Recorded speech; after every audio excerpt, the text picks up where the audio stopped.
Bienvenue dans cet espace de sérénité et de réflexion. Aujourd'hui, nous allons explorer ensemble des paroles intemporelles, des échos de la sagesse bouddhiste qui traversent les âges pour éclairer notre chemin. Ces citations ne sont pas de simples phrases, mais des invitations à la contemplation, des clés pour déverrouiller une compréhension plus profonde de nous-mêmes et du monde qui nous entoure. Préparez votre esprit à la quiétude, car nous allons plonger au cœur d'enseignements millénaires, conçus pour apaiser l'âme et éveiller la conscience. Laissez ces mots résonner en vous et voyez comment ils peuvent éclairer votre propre voyage.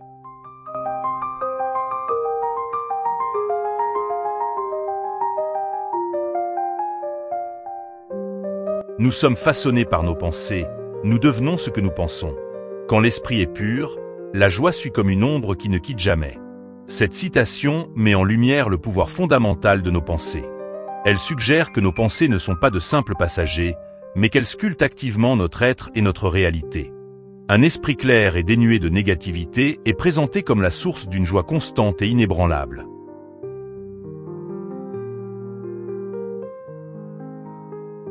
Une seule parole qui fait du bien vaut mieux que 100 000 discours qui ne servent à rien.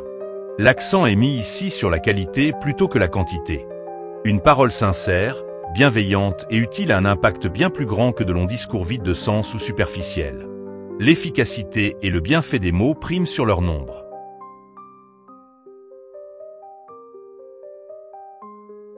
Mettez-vous à la place des autres. Si vous y parvenez, vous ne serez plus capable de faire du mal à autrui. Cette citation souligne l'importance de l'empathie comme fondement de la bienveillance. En se projetant dans la perspective d'autrui, en ressentant ce qu'il pourrait ressentir, on développe une compréhension qui rend l'intention de nuire beaucoup plus difficile, voire impossible.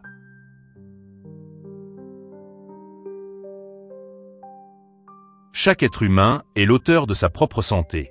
Cette affirmation responsabilise chaque individu quant à son bien-être physique et mental. Nos choix, nos habitudes et notre attitude ont un impact direct sur notre santé.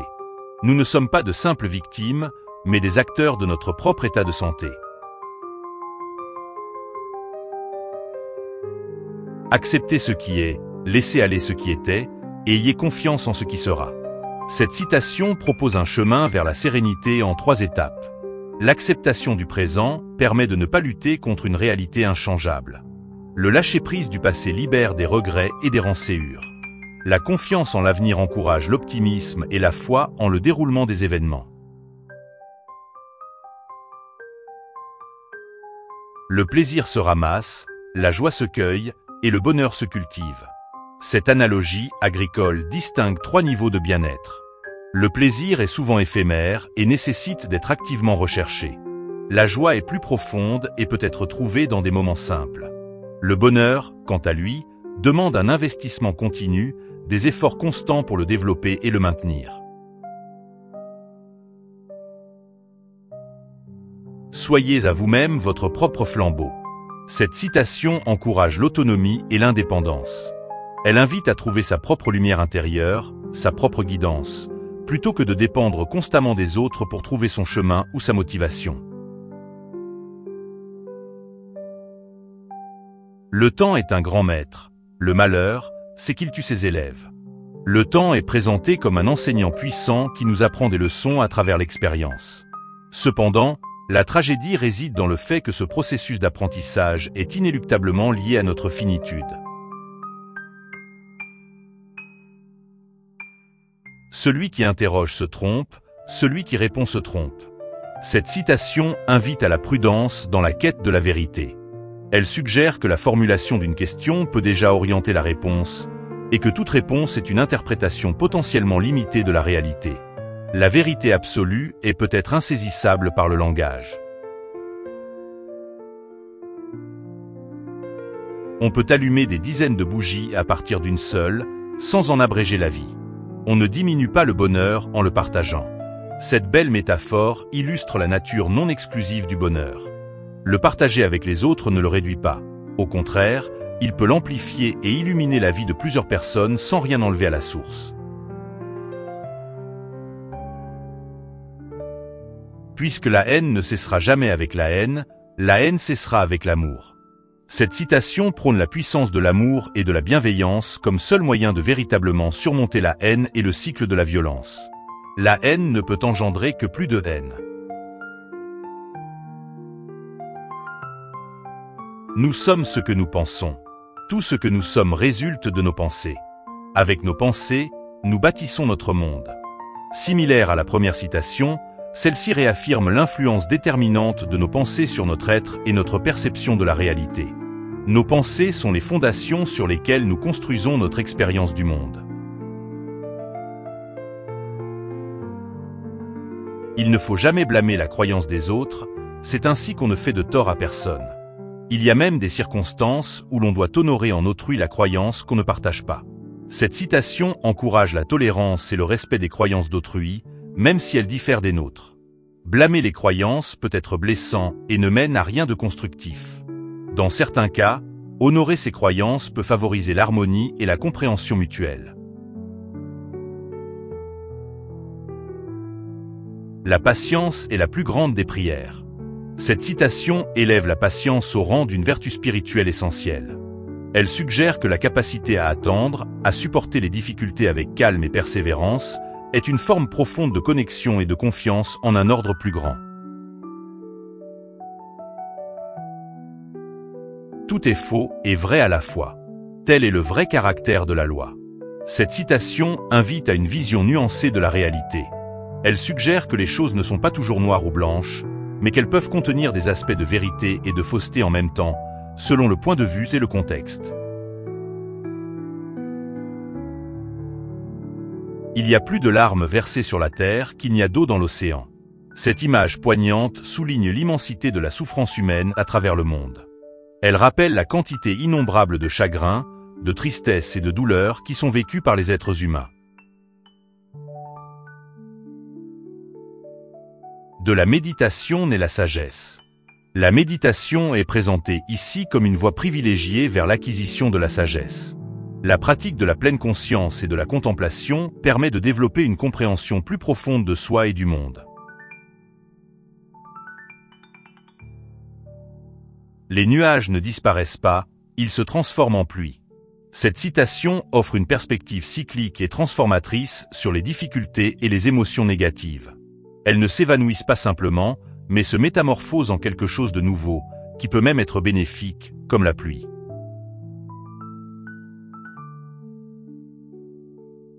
La vigilance est le chemin du royaume immortel. La négligence est celle qui conduit à la mort. Cette citation utilise une métaphore spirituelle pour souligner l'importance de la conscience et de l'attention.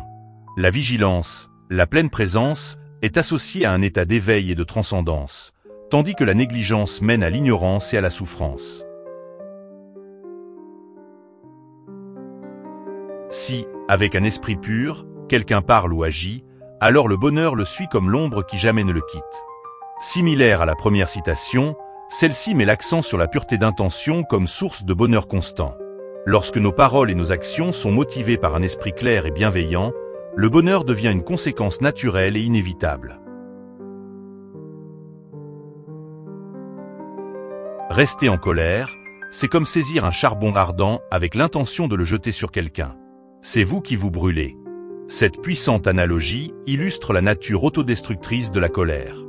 Garder rancune et nourrir de la colère nuit avant tout à celui qui la ressent, le blessant intérieurement bien avant d'atteindre potentiellement sa cible. Si la haine répond à la haine, comment la haine finira-t-elle ? Cette question rhétorique souligne l'impasse du cycle de la vengeance et de la haine. Elle met en évidence la nécessité d'une approche différente, comme la compassion ou le pardon, pour briser ce cycle destructeur. Par soi-même, en vérité, le mal est fait. Cette citation met l'accent sur la responsabilité individuelle dans la création du mal. Nos actions et nos intentions sont les sources du mal que nous commettons, et nous ne pouvons en rejeter la faute sur d'autres. Deux choses participent de la connaissance, le silence tranquille et l'intériorité. Cette citation suggère que la véritable connaissance ne vient pas uniquement de l'extérieur ou de l'agitation. Elle nécessite un esprit calme et introspectif, capable d'écouter et d'explorer son propre monde intérieur. C'est par la foi que l'on peut traverser les courants, et c'est par la sagesse que l'on obtient la pureté. Cette citation associe deux qualités essentielles à deux objectifs spirituels. La foi est présentée comme la force qui nous permet de surmonter les difficultés et les épreuves de la vie. La sagesse, quant à elle, est le chemin vers la clarté et la pureté intérieure. Soyez à vous-même votre propre refuge. Soyez à vous-même votre propre lumière. Similaire à la 7e citation, celle-ci insiste sur l'importance de l'autonomie et de l'indépendance spirituelle. Elle encourage à trouver en soi la force et la guidance nécessaires pour affronter la vie. De celui qui, dans la bataille, a vaincu 1000 milliers d'hommes et de celui qui s'est vaincu lui-même, c'est ce dernier qui est le plus grand vainqueur. Cette citation valorise la maîtrise de soi comme la plus grande des victoires. Vaincre ses propres faiblesses, ses désirs et ses émotions négatives est considéré comme un accomplissement bien plus significatif que de dominer des armées. Celui qui a écarté la convoitise, la haine et la sottise ressemble à un miroir frotté. Cette analogie compare l'esprit purifié des passions négatives à un miroir propre et clair, capable de refléter la réalité sans distorsion. Se libérer de la convoitise, de la haine et de la sottise permet d'acquérir une vision plus lucide. Faciles à voir sont les fautes d'autrui, celles de soi sont difficiles à voir. Cette observation psychologique souligne notre tendance à être plus critique envers les défauts des autres qu'envers les nôtres. Nos propres biais et notre subjectivité nous rendent souvent aveugles à nos propres erreurs. Toute conquête engendre la haine, car le vaincu demeure dans la misère. Celui qui se tient paisible, ayant abandonné toute idée de victoire ou de défaite, se maintient heureux. Cette citation met en lumière les conséquences négatives de la domination et de la compétition. La victoire de l'un entraîne souvent la souffrance de l'autre. La véritable paix et le bonheur se trouvent dans le détachement de l'idée de gagner ou de perdre. Grand discours éloquent n'est pas une preuve de sagesse. L'homme apaisé, sans haine ni peur, mérite d'être appelé sage. La véritable sagesse ne réside pas dans la capacité à prononcer de beaux discours, mais dans un état intérieur de calme, de sérénité et d'absence d'émotions négatives destructrices.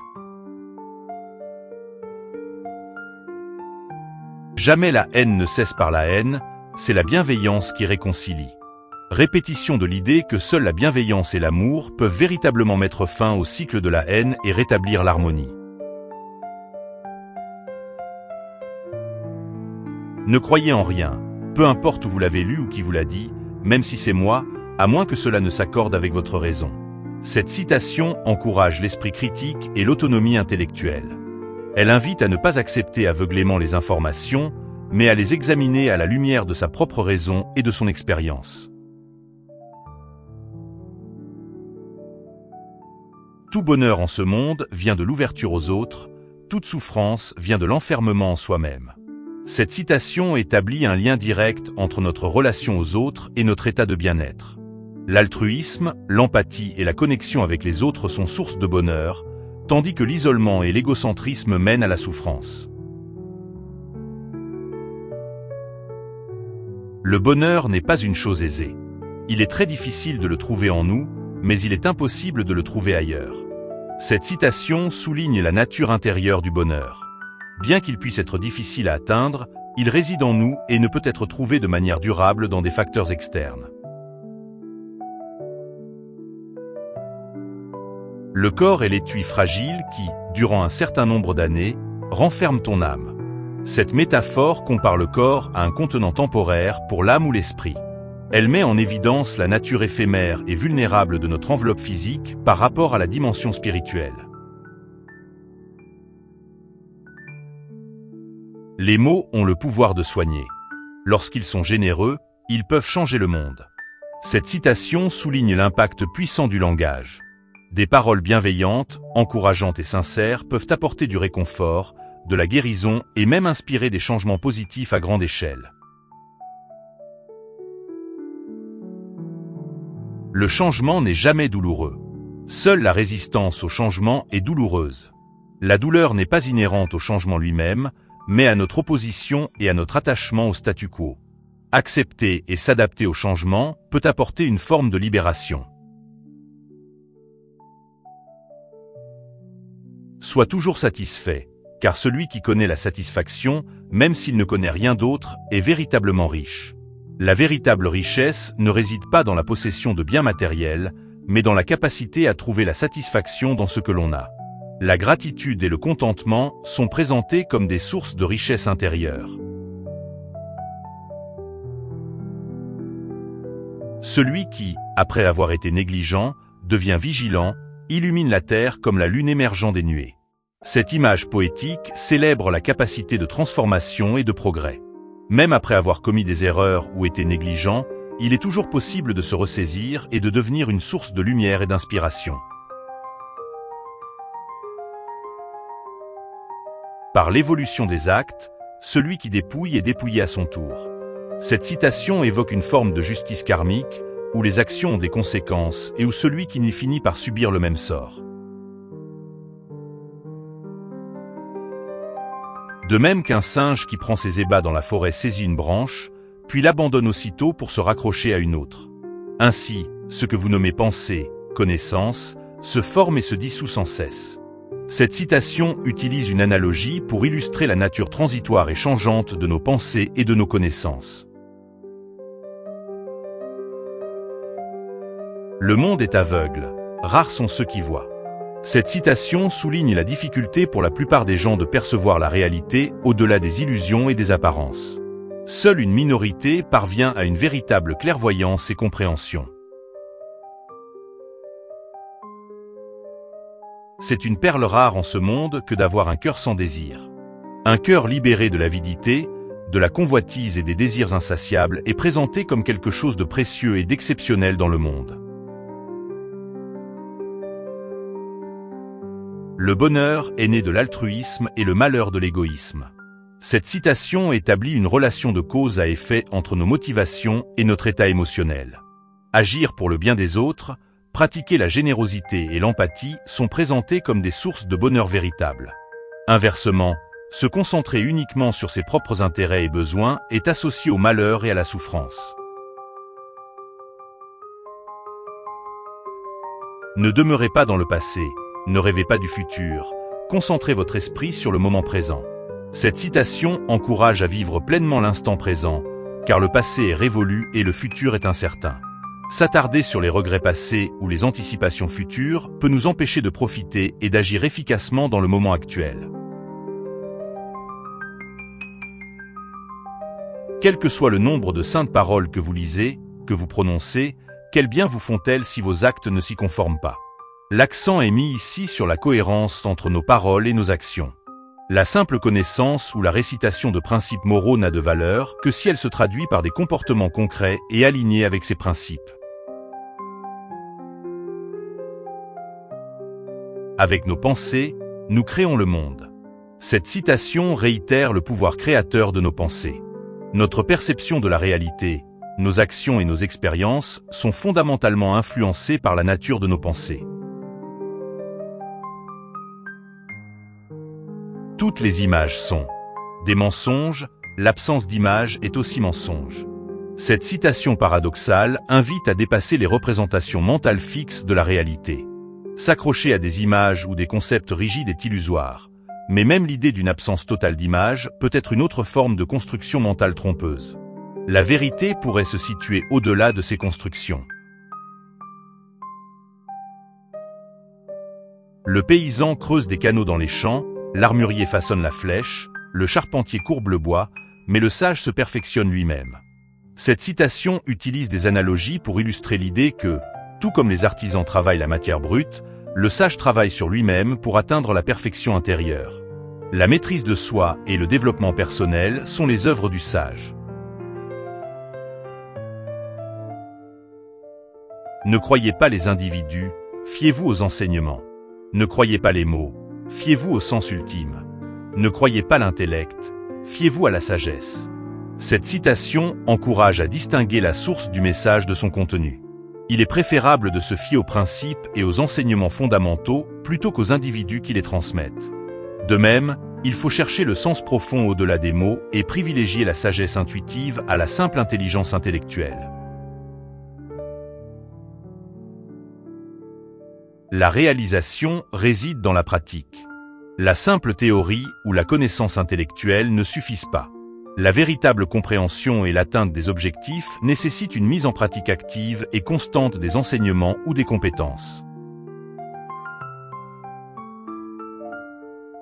Celui qui se livre à des méditations claires trouve rapidement la joie dans tout ce qui est bon. Il voit que les richesses et la beauté sont impermanentes et que la sagesse est le plus précieux des joyaux. La pratique de la méditation et la clarté mentale permettent d'apprécier les aspects positifs de la vie. Elles aident également à relativiser l'importance des biens matériels et de la beauté éphémère, en reconnaissant la valeur supérieure de la sagesse. L'insensé reconnaissant sa folie est en vérité sage, mais l'insensé qui se croit sage est vraiment fou. L'esprit instable et dispersé, ignorant la vraie doctrine, aimant la flatterie, ne sera jamais mûr pour la sagesse. La première partie souligne l'importance de la conscience de soi. Reconnaître ses propres limites est un signe d'intelligence. La seconde partie décrit les obstacles à l'acquisition de la sagesse. Un esprit agité, l'ignorance des principes fondamentaux et la sensibilité aux éloges superficiels. Tous les êtres vivants sont Bouddha et ont en eux sagesse et vertu. Cette citation affirme le potentiel d'éveil et la présence innée de qualités positives en chaque être vivant. Elle encourage à reconnaître cette nature profonde en soi et chez les autres. Si tu ne trouves pas d'amis sages, prêts à cheminer avec toi résolu, constant, marche seul, comme un roi après une conquête ou un éléphant dans la forêt. L'importance d'avoir des compagnons de route vertueux et persévérants est soulignée. Cependant, en l'absence de tels amis, il est préférable de poursuivre son chemin seul avec dignité et détermination. Si le problème a une solution, il ne sert à rien de s'inquiéter. Mais s'il n'y a pas de solution, s'inquiéter ne changera rien. Cette citation pragmatique offre une perspective rationnelle face au problème. Si une solution existe, l'action est préférable à l'inquiétude. Si aucune solution n'est possible, l'inquiétude est vaine et improductive. Celui qui cherche son bonheur doit arracher de lui-même la flèche de ses lamentations, de ses plaintes, de ses chagrins. Le bonheur véritable ne peut être trouvé qu'en se libérant des émotions négatives et des attitudes de victimisation. Il faut activement éliminer les sources de souffrance intérieure. Apprenez comme si vous deviez vivre toujours. Cette citation encourage un apprentissage continu et passionné, sans se limiter à une perspective temporelle finie. L'acquisition de connaissances est présentée comme une quête sans fin. Ne répondez pas au mal par le mal. Cela est beaucoup plus douloureux. La vengeance et la réciprocité de la négativité ne font qu'intensifier la souffrance pour toutes les parties impliquées. Il est préférable de rompre le cycle de la violence par une réponse différente. Moins vous pratiquez le sexe, plus vous serez sujet à perdre confiance en vous-même et en vos capacités relationnelles. Cette citation, qui peut surprendre dans un contexte philosophique plus large, suggère que l'abstinence sexuelle prolongée peut avoir des conséquences négatives sur l'estime de soi et la capacité à établir des liens intimes. Elle met en avant une vision potentiellement plus intégrée de la sexualité et du bien-être. Si vous allumez une lampe pour quelqu'un d'autre, elle éclairera aussi votre chemin. L'acte d'aider et de rendre service aux autres a des retombées positives pour soi-même. La bienveillance et la générosité peuvent apporter clarté et guidance dans notre propre vie. Vainquez les coléreux par le calme, les méchants par la bonté, les avares par la générosité, les menteurs par la vérité. Cette citation propose une stratégie pour faire face aux comportements négatifs d'autrui en utilisant des qualités opposées et constructives. La réaction appropriée n'est pas la confrontation sur le même terrain, mais l'adoption d'une attitude contraire et positive. Vous ne serez pas puni pour votre colère, mais par votre colère. La colère est présentée comme une émotion autodestructrice. Ce n'est pas une force extérieure qui nous punit, mais les conséquences internes et externes de notre propre colère qui nous causent du tort. Il n'existe rien de constant si ce n'est le changement. Cette citation philosophique souligne la nature fondamentalement impermanente de toute chose dans l'univers. Le changement est la seule constante à laquelle nous devons nous adapter. Attache-toi aux sages qui réprouvent tes fautes. Il est bénéfique de s'entourer de personnes sages et honnêtes qui n'hésitent pas à nous signaler nos erreurs. Ces critiques constructives sont essentielles pour notre croissance personnelle. Aussi longtemps que l'homme aime une femme, fût-ce la moindre d'entre elles, il est réduit en esclavage, comme le jeune veau qui tette sa mère. Cette citation, potentiellement controversée, utilise une analogie pour exprimer une vision où l'attachement amoureux, même envers une personne considérée comme moindre, peut entraîner une forme de dépendance et de perte de liberté. Une fois que vous sentez que quelqu'un vous évite, ne le dérangez plus jamais. Cette citation prône le respect des limites et du désir d'espace des autres. Insister auprès de quelqu'un qui s'éloigne est contre-productif et peut causer davantage de distance. Vivons donc heureusement, sans haïr ceux qui nous haïssent. Cette citation encourage à cultiver le bonheur intérieur sans se laisser affecter par la haine des autres. Elle prône une attitude de résilience et de non-violence émotionnelle. L'homme qui s'attache à cueillir les plaisirs comme des fleurs et saisi par la mort qui l'emportera comme un torrent débordé, emporte un village endormi. Cette métaphore complexe suggère que la poursuite effrénée des plaisirs éphémères et la conscience de la mort inévitable peuvent emporter avec soi une part de la vie et de la quiétude environnante, comme un torrent emporte un village sans le réveiller. L'esprit est difficile à maîtriser et instable. Il court où il veut. Il est bon de le dominer. L'esprit dompté assure le bonheur. Cette citation souligne la nature souvent indisciplinée de l'esprit et l'importance de le maîtriser par la discipline mentale et la pleine conscience. Un esprit calme et contrôlé est une source de bonheur. Celui qui est le maître de lui-même est plus grand que celui qui est le maître du monde. Similaire à la citation 28, celle-ci valorise la maîtrise de soi comme la plus haute forme de pouvoir et de grandeur, surpassant même la domination du monde extérieur. Bonne est l'action qui n'amène aucun regret et dont le fruit est accueilli avec joie et sérénité. Cette citation définit une action vertueuse par ses conséquences émotionnelles positives. Une action juste et bien intentionnée ne doit pas engendrer de remords et doit apporter satisfaction et paix intérieure. Meilleur que 1000 mots privés de sens est un seul mot raisonnable qui peut apporter le calme à celui qui l'écoute. Faisant écho à la citation 2, celle-ci met en avant la puissance d'une parole sensée et apaisante par rapport à un flot de paroles vides et inutiles. La qualité et l'impact des mots priment sur leur quantité. Pureté et impureté sont personnelles, nul ne peut purifier autrui. Cette citation souligne la nature subjective des concepts de pureté et d'impureté. La purification est un processus individuel et intérieur que personne ne peut imposer ou réaliser pour un autre. Et ainsi s'achève notre voyage à travers ces précieuses paroles de sagesse bouddhiste. J'espère que ces réflexions ont semé en vous des graines de compréhension, de compassion et de paix intérieure. Rappelez-vous que la sagesse n'est pas une destination, mais un cheminement constant. Ces citations sont des boussoles pour vous guider sur cette voie. N'hésitez pas à revenir sur ces paroles, à les méditer et à les intégrer dans votre quotidien. Si ces enseignements vous ont touché ou inspiré, n'hésitez pas à partager vos pensées en commentaire. Votre expérience et votre perspective sont précieuses. Prenez soin de vous et que la sérénité vous accompagne. Si vous souhaitez continuer cette exploration de la sagesse et trouver d'autres moments de calme et de réflexion, n'hésitez pas à vous abonner à la chaîne et à aimer cette vidéo. Votre soutien nous encourage à partager davantage de contenu inspirant.